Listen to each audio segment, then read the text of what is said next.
Tarde, 31 minutos y es tiempo de hablarles de salud y la idea de nuestro compañero Fernando Morcillo. Buenas tardes de nuevo. Buenas tardes, Maribel. Bueno, nos traes un invitado, además un invitado que a nosotros nos encanta que lo hayas traído aquí a nuestro estudio, el doctor Leopoldo Domínguez, especialista en neumología.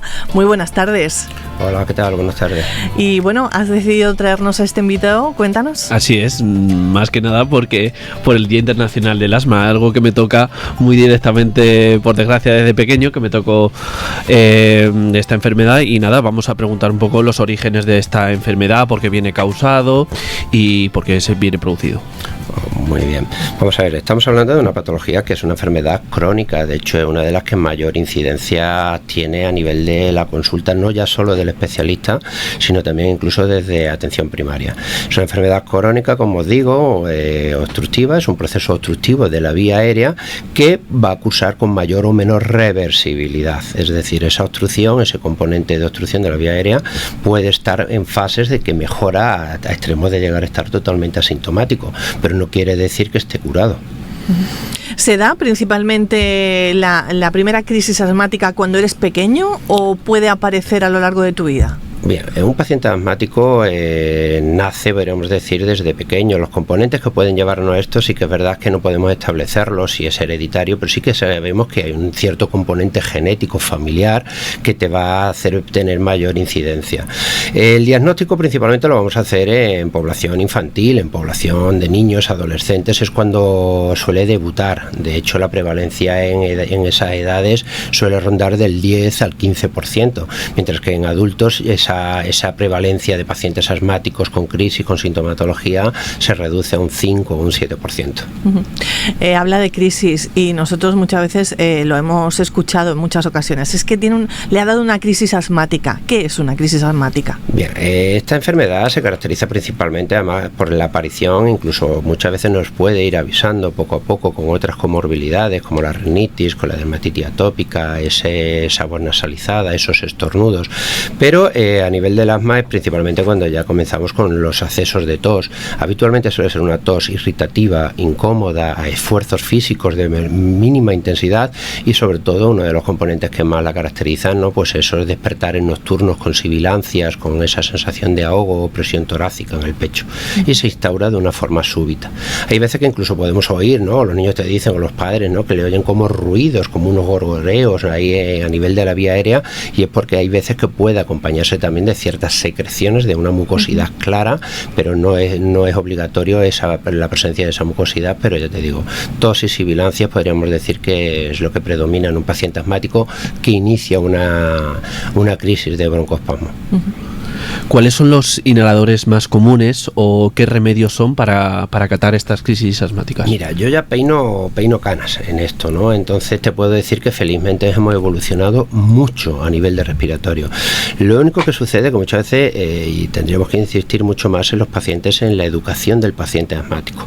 ¿Por qué? Pues porque son eso, tú lo dices bien, son inhaladores, es una terapia inhalada principalmente para el asma. ¿Qué sucede? Que hay pacientes que no lo ven como una medicación. ¿Por qué? Pues porque como es un dispositivo, es el inhalador, bueno, pues no es la pastillita de la atención que me tomo todas las mañanas y muchas veces esto conlleva a un uso más errático de la medicación y el consabido, ¿no? Que la alta incidencia de asma no controlada que tenemos en la calle. De inhaladores, pues ya te digo, insistirte en que son muchas las moléculas que tenemos ahora mismo en el mercado, desde los broncodilatadores propiamente, es decir, los beta-2 adrenérgicos de acción corta o acción larga, o incluso broncodilatadores que son antimuscarínicos. Y después tenemos ya pues la estrella en el asma, evidentemente son los corticoides. No olvides que estamos hablando de una enfermedad inflamatoria, una enfermedad inflamatoria crónica y por estrella el fármaco para esa inflamación debe ser un antiinflamatorio. Por eso lo digo que hay que concienciarnos en esto, porque hablamos muchas veces de la palabra corticoides y ya entramos en pánico. Cuando un corticoide bien administrado por vía inhalada, es verdad que siempre se puede absorber algo a nivel sistémico, pero lo que se administra, eso, lo que podríamos pasar a vía general, a vía sistémica, es mínima, con lo cual los efectos secundarios te puedo garantizar que son mucho peores cuando ese asma no se controla y tenemos que recurrir a corticoides vía parenteral. Quería hacer incidencia en eso que has dicho de la formación. ¿Ves con buenos ojos que hay una formación en edades más tempranas? Porque como has dicho, el asma aparece pues en 4 o 5 años. No sé qué iniciativa ves, si a lo mejor la realización de campamentos o algo así para concienciar a los niños y que sean autosuficientes ya de edades 4, 5 o 6 años, que sepan controlarse y tomar sus respectivos medicamentos. Además, de hecho, hace bien en decirlo, por ejemplo, porque se hacen campamentos para este tipo de niños, sobre todo hay asociaciones de asma, la GEMA, por ejemplo, a nivel nacional, sé que hacen estos campamentos, ¿no? Precisamente buscando esto, la orientación. Ten en cuenta que, igual que hablábamos antes del número de medicamentos en estos inhaladores, también hay una amplia gama de dispositivos inhalados, es decir, que nos permite también adaptarlo a cada uno de nuestros pacientes. Entonces, hacer este tipo de talleres entre niños asmáticos, buscar cuál es el dispositivo, muchas veces interesa más invertir el tiempo, porque nunca se pierde aquí en consulta, siempre es invertir el tiempo en buscar aquel dispositivo que se va a adaptar mejor a nuestro paciente, y evidentemente uno de ellos son los niños, estos niños que deben de saber llevar su propio dispositivo en su maletita, van a la clase, antes de la clase de gimnasia, y saber usarlo, ¿no? A ellos, cuando son ya lactantes, bueno, pues tenemos también sus cámaras espaciadoras, es decir, que en este sentido hacer ese tipo de talleres yo creo que sería muy beneficioso incluso para el futuro de estos pacientes, ¿no?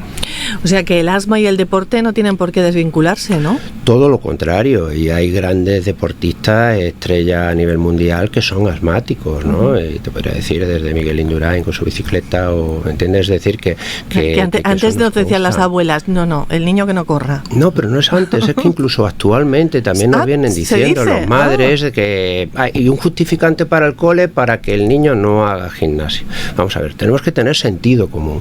La realización del deporte en un paciente asmático en plena crisis evidentemente es un factor que te puede exacerbar, te puede generar una exacerbación de su asma. Evidentemente en esa circunstancia el niño no debe de hacer deporte, pero el asma no está reñida con el asma, insisto. Lo que tenemos que conseguir es que el asma esté bien controlada para que ese niño pueda realizar su actividad deportiva, porque incluso le va a beneficiar porque va a ganar mucha mejor resistencia, va a ganar en función pulmonar, es decir, que en definitiva son muchas más las mejoras y las regalías que nos va a dar el deporte que el dejar de hacerlo porque soy asmático.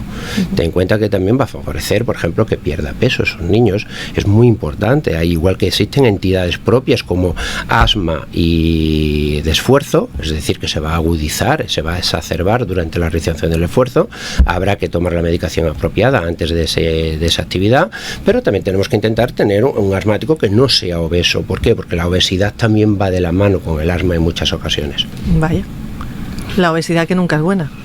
Para nada. Esto es una lucha que siempre yo lo suelo decir, ¿no? Te quitas kilos y te quitas años y ganas salud, ¿no? En todos los aspectos, para la tensión arterial, para enfermedades cardiovasculares, enfermedades respiratorias. Imagino que con la larga trayectoria que tiene el doctor Domínguez, habrá dicho muchas veces a algunas familias que pues su hijo o su hija es asmática. ¿Cómo reacciona la familia cuando le estás diciendo que va a tener una enfermedad crónica? Pues muchos de esos padres ya vienen mentalizados, a lo mejor porque lo tienen en su familia, ¿no? Y entonces ya lo están viendo venir, la evolución, las crisis que van teniendo. Pero te puedo decir que muchos pacientes te dicen, no, mi hijo es alérgico, no es asmático. Te hacen esa pormenorización. Y es verdad que dentro del asma ya establecemos fenotipos. Antes se decía asma y englobabas todo, ¿no? Ahora estamos estableciendo unos fenotipos dentro de ese paciente asmático, y en efecto hay un grupo de pacientes asmáticos que son alérgicos. Es decir, el factor causal, el factor desencadenante suele ser una alergia, una atopia que ese paciente tiene en su sistema inmunológico, que pues cuando entran en contacto con algunos neumoalergenos, habitualmente externos, entiéndase, pues la polinización, como comentábamos antes, fuera de antena, o en nuestra tierra, pues la presencia de ácaros. Aquí el ácaro, la humedad, nuestras condiciones climáticas, ese nuestro levante, pues hace que Ceuta sea un terreno que sea el paraíso de los ácaros, ¿no? Entonces la exposición a estos factores desencadenantes evidentemente puede hacerte aparecer esa crisis de asma. Al hilo de lo que estás diciendo, ¿qué tan importante es la situación geográfica de Ceuta al haber menos gramíneas o menos pinos que, por ejemplo, en otras ciudades como Madrid? Bien, mira, aquí lo que sucede es un poco, ¿no? Igual que si te vas a Jaén, verás que allí la mayor incidencia de pacientes alérgicos son al polen del olivo. Nosotros, pues aquí podemos yo decir sinceramente por la experiencia que más de un 80-85% de nuestros pacientes asmáticos son sensibles al ácaro, como te comentaba. Pero yo creo que es lo propio. Tú puedes tener un componente de alergia a los ácaros que no lo desarrolles pues porque tu entorno sociodemográfico a lo mejor pues no presenta ese tipo de ácaros, o bien un frío muy intenso de zonas de interior, allí ácaros no hay, pero no quita que te justifique alguna aparición de sintomatología pues durante unas vacaciones que acudes a una zona de costa, en zona de primavera o en otoño, ¿vale? Aquí por ejemplo pues es lo que yo digo, oye, pero si es que en Ceuta no hay olivos, en Ceuta no hay campo como para ello, pero no olvidemos que el viento no entiende de fronteras y por ejemplo tenemos un norte de Marruecos que es todo un olivar, también hay mucho monte, mucha gramínea, parietarias también por aquí en nuestro entorno, que también puede justificar esa polinización que sensibilice y desencadene una crisis de asma. ¿Se sigue investigando? En muchas enfermedades siempre hablamos de investigación. ¿En el asma? Sí, aquí a diario, y vamos a un ritmo de galope, sobre todo a nivel ya, bueno, conocemos mucho lo que lo está desencadenando, la fisiología, la fisiopatología que va detrás de esa crisis de un paciente asmático, y sobre todo estamos luchando principalmente con aquellos casos de asma que son de difícil control, ¿no? Porque por desgracia el asma mata. Es verdad que no lo vemos en nuestro entorno más occidentalizado, pero tenemos que tener que en países, de hecho ahora el lema de este año, ¿no?, del asma precisamente es un asma para todos, es decir, porque en zonas más en su desarrollo clínico el asma son más de 2.000, 3.000 personas que pueden morir al año en el mundo, ¿no? Es decir, que es una realidad, y en ello pues ahí están los grandes avances, que estamos buscando fármacos que ya son biológicos, es decir, son anticuerpos que van a ir dirigidos frente a algunas citoquinas, a algunos mediadores de nuestro sistema inmunológico para bloquear y en definitiva corregir y minimizar esa respuesta, porque en definitiva el asma no es más que una respuesta de nuestro sistema inmunológico, que tanto nos quiere defender que al final nos puede matar, ¿no? Y lo que vamos buscando es precisamente eso. Fernando.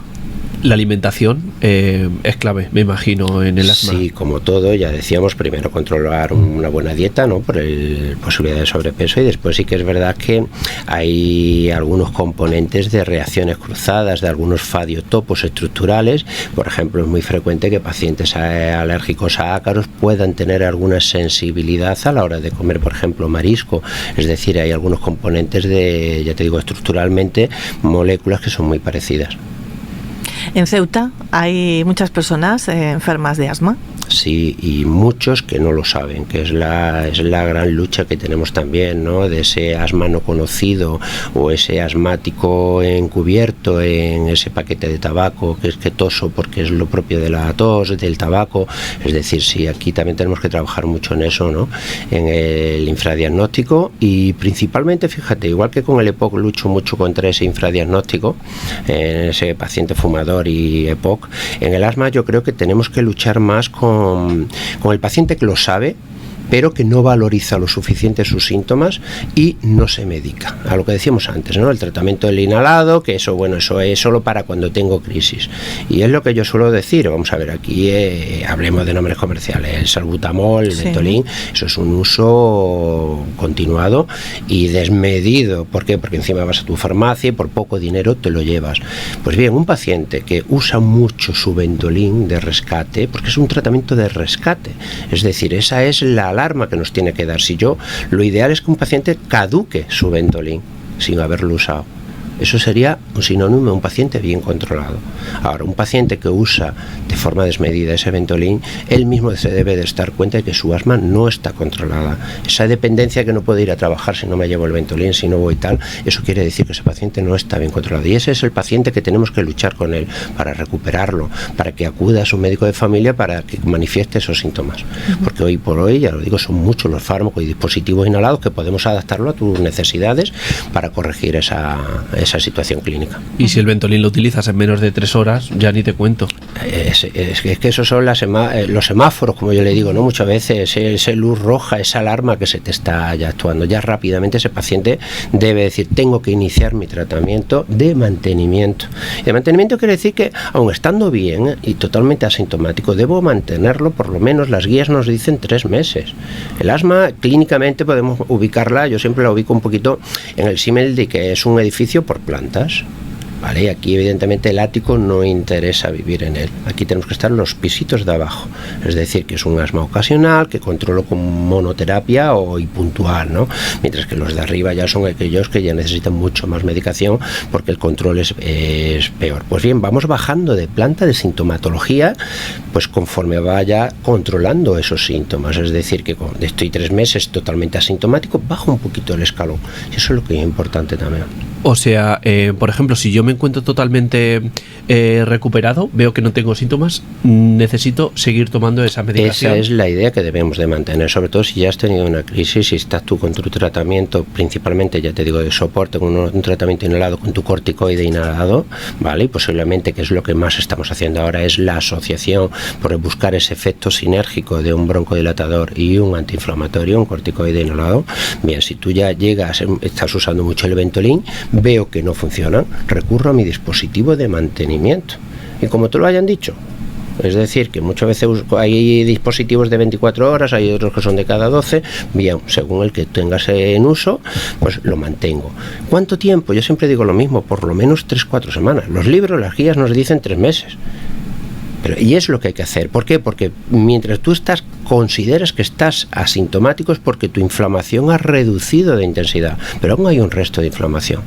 Y eso, por ejemplo, esos pacientes que con una broma, una risa ya están tosiendo, eso te está diciendo que aún hay un vestigio de inflamación en tu vía aérea, con lo cual tienes que ir bajándola poco a poco, ¿no? Esa inflamación, mantengo mi inhalador, aún estando asintomático, ya que ya han pasado 2 o 3 mesecitos, pues ahora paso a otro escalón inferior. He hablado de tabaco, 0 tabaco para el asmático y el que no lo sea también. Para todo, eso siempre debe de ser. Además que ahora tomando café me han preguntado, uy, estoy resfriado, pero venía fumándose un cigarro en las manos, ¿no? Es decir, que esa es nuestra gran lucha, ¿no? Es la gran lucha que no nos damos cuenta, pero por donde debemos de comenzar siempre.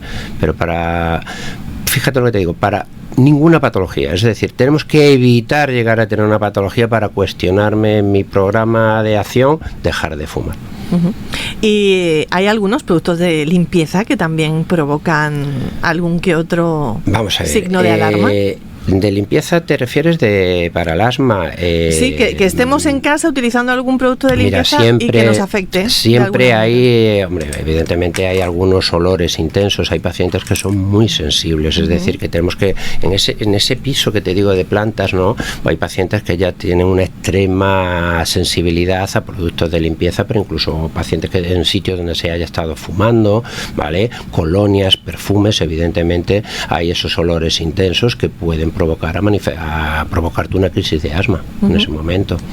Bueno, pues interesante todo lo que nos ha contado el doctor Domínguez. No sé si Fernando tiene por ahí alguna duda más en esta mañana. No, nada, es decir, por ejemplo, como la última, muchas enfermedades hemos visto que tienen cura, por así decirlo, definitiva. El asma no se puede erradicar de completo. Vamos a ver, tú puedes ser un paciente asmático totalmente controlado y asintomático y que no tome incluso medicación de soporte porque no le hace falta, pero es una enfermedad que, ya digo, crónica, que en cualquier momento puedes venir a desencadenar una crisis, o bien por una exposición a aquello que tú eres alérgico, pacientes que son muy alérgicos a ácaros que entran en una vivienda que ha estado cerrada con humedad durante mucho tiempo, ese primer estornudo, ese primer acceso de tos, posiblemente sea ese paciente.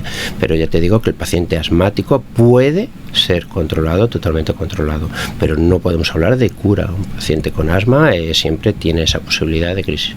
Y lo ideal, y se puede conseguir con un tratamiento correcto, que se olvide de sacar el Ventolin a la calle, que salga sin ese Ventolin es muy buena señal, quiere decir que está controlado. Muy bien, te voy a controlar el Ventolin, que lo sepas. Sí.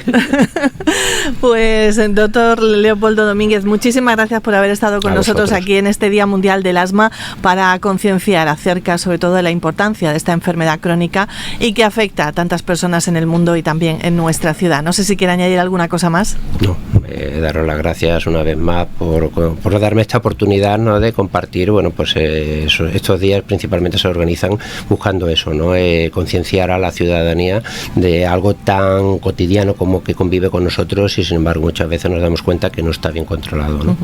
Muchas gracias. A vosotros. Gracias.